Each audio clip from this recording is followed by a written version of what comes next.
ဗန်ရောင်ရင်ဗုဒ္ဓဝင်ပြိုင်ပွဲပထမဆုရှင်ဖြစ်လာတဲ့အမဖြစ်သူအတွက်ဂုဏ်ယူနေတဲ့သမီးငယ်လေးချုပ်ဝေးမင်္ဂလာပါပရိသတ်ကြီးတို့ရဲ့လူမှုကွန်ရက်စာမျက်နှာတွေဖွင့်လိုက်တာနဲ့အားလုံးရဲ့ရှင်ကိုထိမိစေတဲ့မျက်ရည်ဝဲစေတဲ့ကြည်နူးစရာဗီဒီယိုဖိုင်လေးတစ်ခုကိုတွေ့မြင်ရမှာဖြစ်ပါတယ်။အဲ့ဒါကတော့တခြားမဟုတ်ပါဘူးရှင်။တူတာဆုံလင်းဗုဒ္ဓဝင်ပြိုင်ပွဲကြီးမှာတော့တနိုင်ငံလုံးပထမဆုကြီးနဲ့အတူဆုချင်းငွေ3,000ကျော်ကိုထထိုက်တန်စုခုသွားခဲ့တဲ့ရှမ်းပြည်နယ်တောင်ကြီးမြို့ကသမီးလိမ္မာလေးမအိတ်ချစ်သူနဲ့အမရဲ့အောင်မြင်မှုအတွက်အတိုင်းမသိဝမ်းသာပီတိဖြစ်ပြီးတော့ဂုဏ်ယူနေခဲ့တဲ့ညီမငယ်လေးမချိုးဝီတို့ညီမနှစ်ယောက်ရဲ့ရင်နှစ်စရာမေတ္တာတရားအကြောင်းပဲဖြစ်ပါတယ်။ဒီနေရာမှာအမဖြစ်သူမအိတ်ချစ်သူရဲ့မဆုတ်မနစ်တဲ့ဆွဲလုံးလာနဲ့ကြိုးစားအားထုတ်မှုကိုအားလုံးကချီးကျူးနေကြရသလို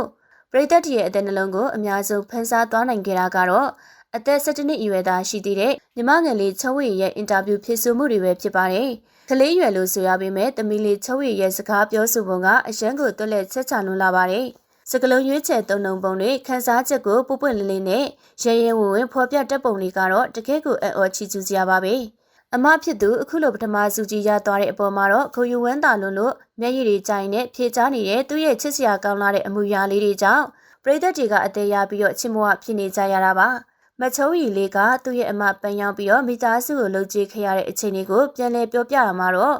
ကြားရသူတိုင်းရင်ထဲကိုစွနစ်သွားရစီပါတော့တယ်။သူတို့မိသားစုလေးဟာအဖေကပယံလုံးအမေကတွန်းလဲနဲ့ဟင်းသီးဟင်းရွက်ရောင်းရတဲ့အခြေခံလူဒန်းစားတွေပါတယ်။ကိုဗစ်ကာလမှာတော့မိသားစုတွေအလုံးဖျားနာပြီးတော့အလုံးမလုံးနိုင်တဲ့အချိန်မှာတော့အလေလသမီးဖြစ်တဲ့မအိတ်ချစ်သူက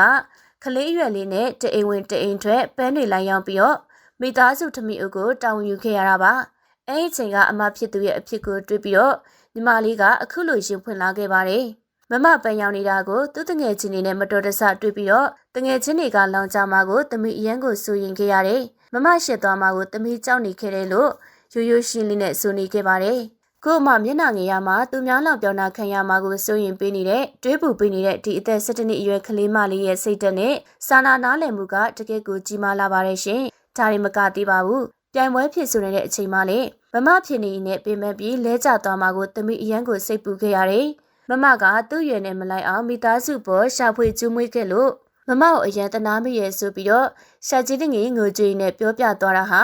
ညီမနှစ်ယောက်ကြားကဘယ်အရာနဲ့မှအစားထိုးလို့မရနိုင်တဲ့နေဆိုင်တဲ့မေတ္တာတရားကိုတက်တည်ပြနေတာပဲဖြစ်ပါတယ်။အခုတော့အမဖြစ်သူရဲ့ကြိုးစားမှုဖျားတရားကြီးညိုမှုတွေကြောင့်သူတို့မိသားစုလေးရဲ့ဘဝဟာအလင်းရောင်စီကိုရောက်ရှိလာခဲ့ပါပြီ။အမဖြစ်သူဟာဒီစုချင်းငွေတွေနဲ့ဖျားတင်မဲ့အပြင်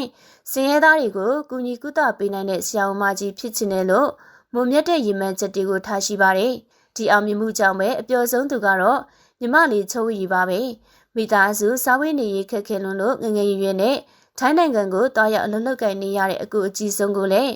ကင်မရာရှိကနေကိုကြီးရဲ့အခုအိမ်မှာပတ်စံအဆင်ပြေပြီးပြန်လာခဲ့တော့နော်အရှင်လိုမိသားစုတွေပျော်ပျော်ရွှင်ရွှင်ပြန်နေကြမယ်လို့မျက်ရည်တွေနဲ့လမ်းခေါ်လိုက်တဲ့မြင်ကွင်းကတော့ကြီးစုသူတိုင်းရဲ့နှလုံးသားကိုကိုင်းလှုပ်သွားစေခဲ့ပါတယ်။တကယ်ကိုရှားပါလာတဲ့ညီမနှစ်ယောက်ပါပဲ။တယောက်ကမိသားစုအတွက်ကိုကျိုးစွန့်ပြီးတော့စူးစမ်းတဲ့သမီးလိမ္မာလေးဖြစ်တယ်လို့နောက်တစ်ယောက်ကလည်းစကားပြောတွက်လက်ချက်ချပြီးတော့